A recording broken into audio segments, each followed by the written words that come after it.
হজরতে বেলালে হাবশি রাদিয়াল্লাহু তাআলা আনহু আল্লাহ রাসূল সাল্লাল্লাহু আলাইহি সাল্লামের ওয়াফাতের পর তিনি তার ব্যাগগুলো গুছিয়ে ফেললেন।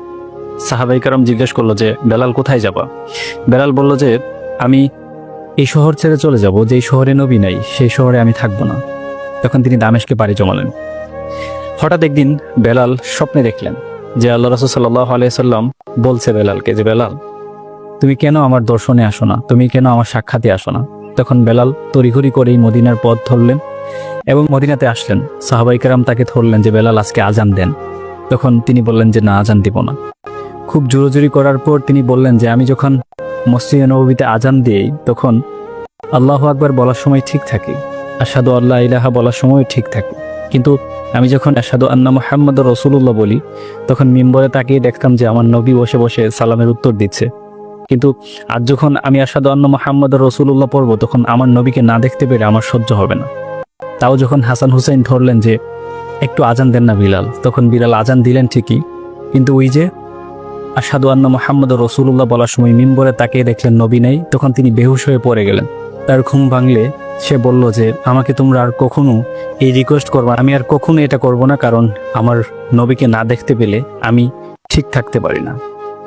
এইটাই ছিল বেলালের প্রতি নবীর প্রেম। আমি কেঁদেছি খুব। আমার কাছে মনে হয়েছে যে আমার চোখের পানি মোছার জন্য কোনো মানুষ নাই।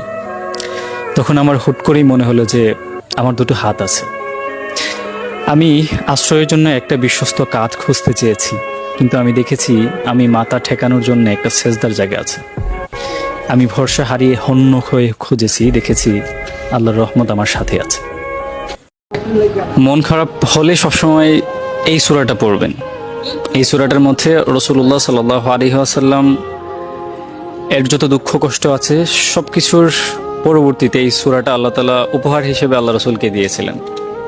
সেই সূরাটার নাম হচ্ছে সূরা আদ-দুহা। এই দোহার ভিতরে আল্লাহ রাব্বুল আলামিন পৃথিবীর এযাবৎকালের সমস্ত মোটিভেশনাল স্পিকাররা মিলে যত মোটিভেশন দিয়েছে তার থেকে হাজার কোটি সহস্র গুণ বেশি মোটিভেশন রয়েছে এই সূরাটায়।